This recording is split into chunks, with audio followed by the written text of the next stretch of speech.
안녕하세요, 여러분. 오늘은 이제 사업보고서 읽기 두 번째 시간입니다. 오늘은 자본금 변동사항이라는 란을 이제 보는 방법을 조금 설명을 할 거예요. 좀 용어 설명이 많을 것 같은데 지금 두 기업을 한번 비교를 해보세요. 자본금 변동사항에 들어가서 이 자본금 변동사항을 우리가 보면은 이 두 기업은 어떤 기업인지를 확인할 수 있어요. 지금 이거 봐도 아직 별 느낌이 없죠. 쌤 용어 설명을 하기 전에. 자, 먼저 유상증자라는 말이 있어요. 이 증자라는 것은 주식의 개수를 늘린다는 뜻이에요. 그래서 회사가 돈이 많아서 이제 주주들한테 주주 친화적으로 이제 공짜로 주식을 나눠주는 것을 무상증자라고 해요. 무상증자는 돈을 많이 벌어서 이제 많은 이제 잉여 이익금을 자본금으로 편입시키는 뭐 그런 효과가 있고, 주주들한테도 주식의 개수를 더 주는 거니까 주주 입장에서도 좋겠죠. 그리고 이제 기업 입장에서도 우리가 돈을 이만큼 잘 벌었다는 뜻이다, 뭐 이런 걸 이제 홍보할 수 있으니까 주가에도 도움이 되겠죠. 일시적으로 주가가 많아지니까 주가가 잠시 떨어질 수는 있지만 인기가 많아지니까 사람들이 더 많이 주식을 사서 주가가 결국엔 더 올라가는 효과가 생길 수 있겠죠. 자, 그에 반해서 유상증자는 쌤이 조금 이제 정제된 용어 말고 그냥 대충 이해가 쉽도록 설명을 하면 기업에 돈이 없는 거예요. 그러니까 돈이 없거나 돈이 필요한 거야. 뭐 내가 더 뭐 일본으로 진출을 하기 위해서라던가 뭐 사업을 확장하기 위해서 돈이 더 급하게 더 필요한 거죠. 아니면 돈이 없어가지고 진짜 돈이 더 필요하던가. 어쨌든 돈이 필요한 거예요. 자, 돈이 필요하다고 씁시다. 돈이 필요해서 돈을 받고 주식을 판매하는 겁니다. 그리고 기업 입장에서 유상증자를 하면 좋은 점은 뭘까요? 돈을 빌리는 게 아니라 주식을 판매하는 거기 때문에 돈을 확보하고도 갚을 필요가 없죠. 그러니까 유상증자를 되게 여러 번 했다? 이거는 이제 우리가 조금 기업이 조금 상황이 안 좋구나, 이렇게 이제 우리가 생각을 해볼 수 있겠죠. 지금 기업 보세요. 자, 이 기업 보시면 유상증자를 굉장히 많이 하고 있죠. 그래서 이 회사는 돈이 많이 없는 것인가? 약간 이런 생각을 우리가 한번 해볼 수 있어요. 그 다음에 전환권 행사라는 용어가 보이죠. 자, 전환권 행사를 쌤이 또 설명을 해보겠습니다. 전환권 행사는 이제 딱 이해하는 게 쌤은 쉽지 않던데, 전환사채를 의미해요. 전환사채라는 건 뭐냐? 주식으로 전환이 가능한 채권이에요. 그러니까 이제 회사가 돈이 필요할 때 회사채를 발행하죠. 그러면은 그 채권을 사는 사람은, 회사채를 사는 사람은 그 채권을 가지고 있으면 이자가 꼬박꼬박 나와요. 채권자 입장에서는 채권을 가지고 있으면 이자가 꼬박꼬박 나오겠죠. 그래서 그냥 가지고 있으면 이자가, 원래 채권처럼 이자가 꼬박꼬박 나오는데 나중에 이제 회사 주가가 올라가지고 뭔가 비싸졌어요. 회사 주식이 많이 올랐어요. 그러면 이 채권을 주식으로 바꿔서 내가 매도하면 그 시세 차익만큼 내가 돈을 벌게 되는 거니까, 이제 주가가 올라서, 주가가 오르면 채권을 주식으로 전환해서 매도할 수 있는 거죠. 뭐 매도 안 해도 되고 내가 주식으로 그냥 가지고 있어도 되는 거죠. 그래서 주가가 오르는 회사 같으면은 이제 이 전환사채가 돈을 빌려주는 입장에서는 되게 이제 매력이 있을 수 있겠죠. 되게 이제 매력이 있을 수 있겠죠. 회사 입장에서도 되게 좋아요. 왜냐하면 회사 입장에서는 내가 돈을 빌리고도 돈으로 갚지 않고 어떻게 보면 주식으로 갚을 수 있기 때문에 돈을 쓰지 않고도 돈을 빌릴 수 있다, 이런 장점이 있는 거죠. 근데 어쨌든 이 전환권 행사를 한다는 것도 기업에 돈이 없다는 뜻이에요. 기업에 돈이 없다는 뜻이에요. 안 좋은 거죠. 자, 그래서 지금 이 회사 보세요. 전환권 행사를 하거나 유상증자를 하거나 계속 하고 있죠. 뭐 한 달에 뭐 전환권 행사 여기 3번, 2번, 뭐 3번 뭐 이렇게 하고 있죠. 그러니까 이 회사는 뭔가 이제 돈이 많이 부족한가? 좀 생각해 봐야 되겠네, 이런 생각을 할 수 있어요. 이 기업도 스타 모빌리티예요. 자, 근데 그에 반해서 밑에 기업은 어떤 단어가 많이 보이세요? 맞아요. 주식 매수 선택권 행사라는 말이 있죠. 그거에 대해서 한번 알아봅시다.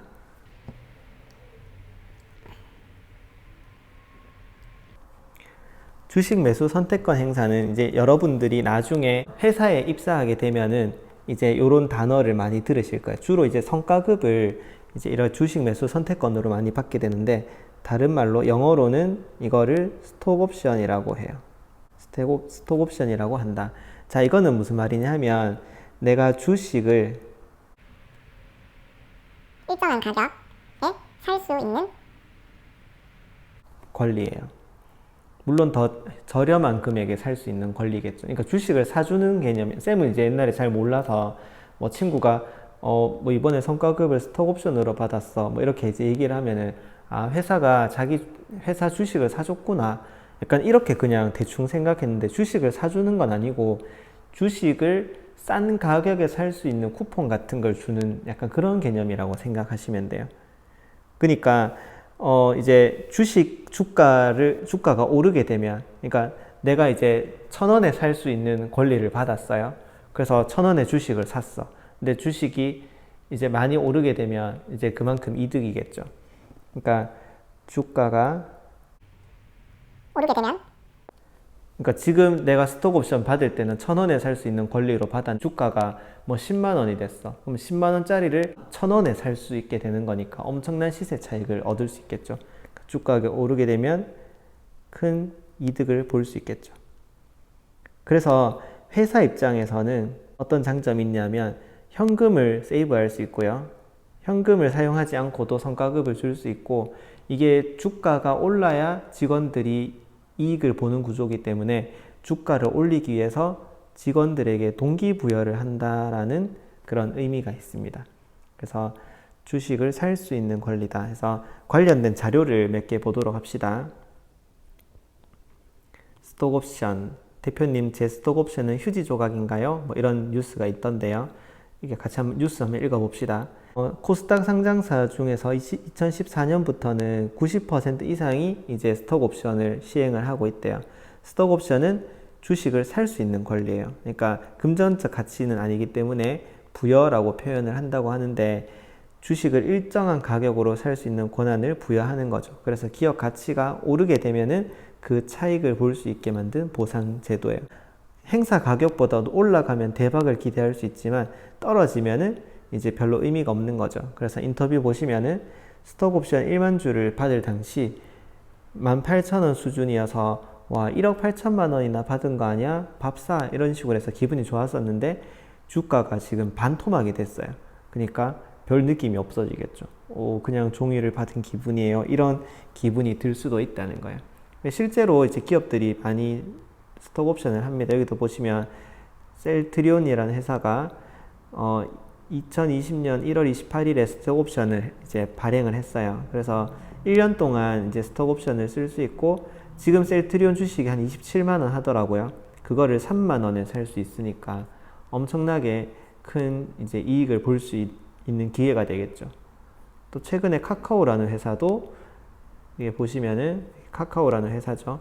카카오라는 회사도 주식 매수 선택권을 부여를 했어요. 그러니까 직원들한테 얼마에 보통 주식 3만 4천 원에 살 수 있는 권리를 준 거예요. 지금 카카오가 11만 7천 원 정도 하는데 3만 원에 살 수 있는 권리를 준 거니까 엄청난 시세 차익을 우리가 얻을 수 있겠죠. 그래서 몇 개를 줬냐? 이게 보면은 뭐 이런 사람들은 뭐 엄청 높은 사람일 거고, 이제 낮은 직원들, 이런 직원들도 10,000주씩 받은 거예요. 스톡 옵션을 10,000주 정도 살 수 있는 권리를 준 거예요. 그러니까 엄청 이제 이득이겠죠. 그쵸? 10,000주. 한 주에 지금 보면은 3만 원이고 11만 원이니까 한 주에 뭐 8만 원이라고 쳐봐요. 여기다가 8만 원을 곱한다고 생각해봐요. 얼마입니까? 8만 하고 한, 둘, 셋, 넷, 셋, 한, 둘, 셋, 뭐야? 8억입니까? 8억? 8억이죠. 그러니까 엄청나게 이제 많은 성과급을 준 거죠. 이제 일을 잘하는 직원들이겠죠. 그렇죠? 그래서 이런 게 이제 스톡 옵션이다라고 할 수 있습니다. 자, 그러면 이 기업 같은 경우는 이제 주식 매수 선택권을 계속 행사했다는 건 직원들한테 계속해서 이제 성과급을 계속 줬다는 거예요. 그러니까 기업이 이제 돈이 많아서 성과급을 계속 직원들한테 이렇게 주는 회사다. 기업이 이제 돈이 많은가 봐. 뭐 이런 식으로 생각을 할 수 있겠죠. 기업이 잘 되고 있나 봐. 이렇게 생각할 수 있겠죠. 그래서 우리가 자본금 변동 사항을 보고 지금 기업에 돈이 있는지, 돈이 없는 상태인지 이런 걸 우리가 대략적으로 확인을 할 수 있는 거죠. 그러니까 걸러야 되는 기업은 우리가 확실하게 걸을 수 있겠죠. 유상증자를 너무 많이 회사는 우리가 걸러야 되겠죠. 자, 그 다음 이제 마지막 문제 보도록 합시다. 재무상태표를 보고 이제 대표적인 기업 삼성전자를, 삼성그룹을 가져왔어요. 자, 먼저 부채와 자본, 자산의 개념을 한번 봅시다. 자, 이건 뭐냐면 자본이라는 것은 내 돈을 의미해요. 내 돈. 근데 우리가 사업을 할 때 내 돈만 가지고 사업을 하지 않죠. 뭘 냅니까? 빚을 내요. 이거를 부채라고 하는데요. 이걸 합해서 이제 자산이라고 합니다.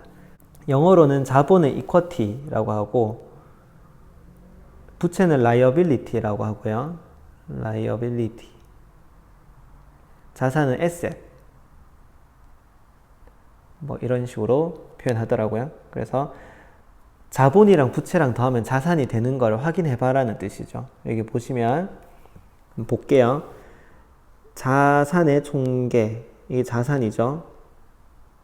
자산이고 부채다. 이게 부채예요. 여기 자본의 총계가 있죠. 자본. 자, 그럼 얘들 둘이 더해서 얘가 되는지를 확인해 보면 되겠죠. 되겠죠. 밑에 마침 부채와 자본의 총계도 있네요. 그쵸? 요거랑 같죠, 지금. 아, 그러니까 자본이랑 부채를 더하면 자산이 되는구나. 이런 거 우리가 확인을 해봤습니다. 지금 확인하라 그랬죠, 그쵸? 확인했어요. 자, 그 다음에 부채 비율이라는 용어가 나옵니다. 자, 부채 비율은 자본과 이제 부채의 비율을 나타내는 거예요. 이걸 또 백분율로 계산하기 위해서 곱하기 100을 하면은 이게 부채 비율이 되는데 이게 보통 200% 안쪽이면 괜찮다라고 이야기해요. 괜찮다. 자, 그러면 지금 분기별 삼성전자의 부채 비율을 계산하라 그랬는데 분기를 이제 뭐 하나만 정해볼까요? 지금 뭐 50기를 기준으로 해봅시다. 50기 기준으로 자본이 얼마냐 하면 자본의 총계가 247 753 177 이고요. 그 다음에 부채가 총계가 91 604 0672 됩니다. 여기 쌤이 지금 50기에 요거 부채랑 자본의 총계를 가지고 와서 쓴 거예요. 그럼 이거는 또 계산기 해봐야 되겠죠? 계산기 해보면 91 604 067 나누기 247753 177 이렇게 해서 곱하기 100을 해보면 36.97% 정도 나오는 거죠. 200% 안쪽이면 괜찮은데 36%밖에 안 돼요. 그러니까 부채 비율이 되게 적은 거죠. 자기 돈이 되게 많은 회사인 거예요. 그러니까 굉장히 재무 건전성, 굉장히 튼튼한 기업이다.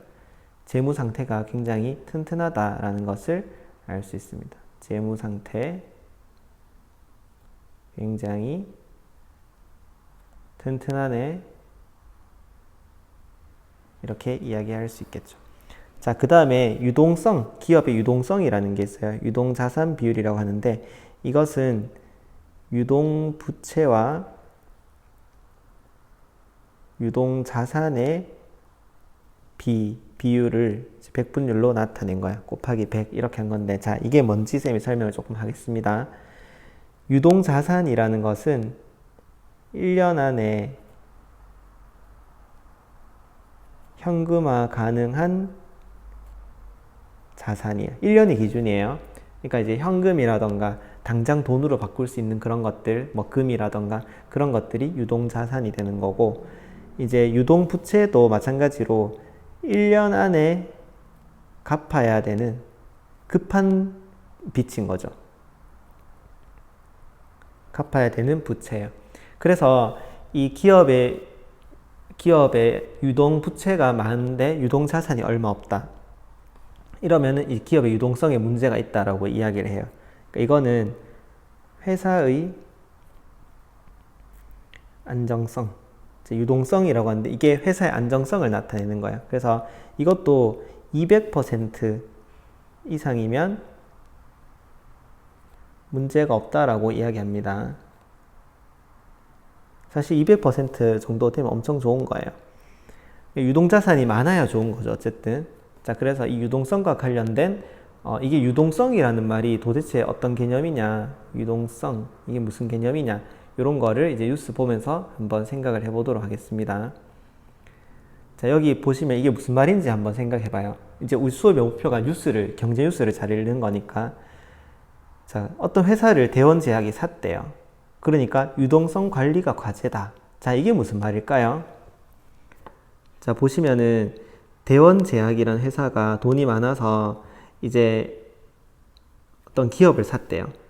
건강기능식품 제조업체인 극동 H팜을 지금 현금 출자를 해서 샀다는 거예요. 이게 자기 자본 대비 6%에나 해당하는 규모니까 어쨌든 돈을 많이 썼겠죠. 돈을 많이 썼기 때문에 현금이 많이 없어진 거예요. 그러니까 현금 자산이 적은데도 불구하고 100억 정도인데도 불구하고 141억을 현금 출자했으니까 당장 쓸 수 있는 돈이 많이 줄어들었겠죠. 그러니까 유동성에 약간 문제가 생겼다라는 의미예요. 현금 자산이 가장 줄어든 상태다. 그거가 이제 이 회사에 위기가 닥쳤을 때 이 회사는 방어하지 못할 수도 있어 라는 의미와 마찬가지거든요. 계속 이제 다른 자료도 한번 볼게요. 요 자료부터 볼까요? 여기 보시면은 현금화 가능한 유동자산 적으면 기업 자금 부족 우려 이렇게 돼 있죠. 이건 이제 설명해주는 뉴스 같은데 유동자산은 1년 내 현금화 가능한 자산이고 비유동자산은 토지, 건물처럼 당장 팔아서 현금화 시키는데 시간이 걸리는 이런 자산을 비유동자산이라 그래요. 그래서 유동성이라는 것은 현금으로 전환 가능한 정도를 나타내는 경제 용어고요. 이제 제일 마지막에 보시면 이런 말이 있어요.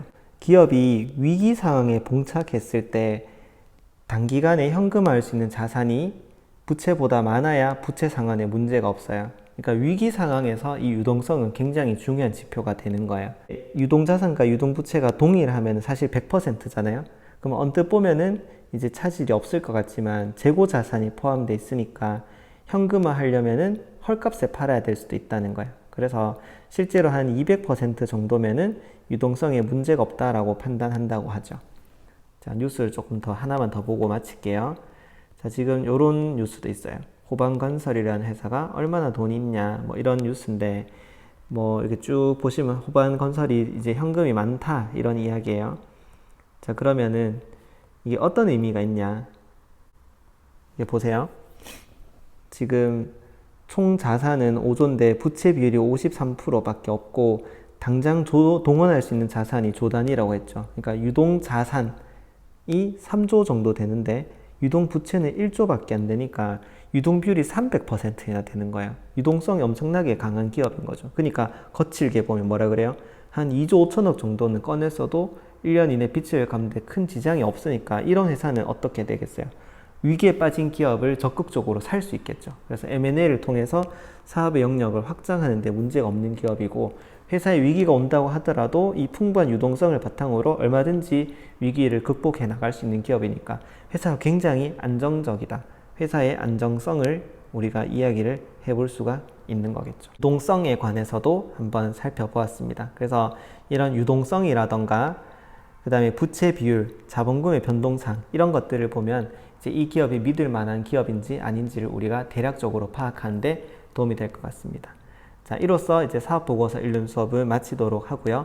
다음 시간에는 선물 거래에 대해서 공부를 해보도록 하겠습니다. 감사합니다.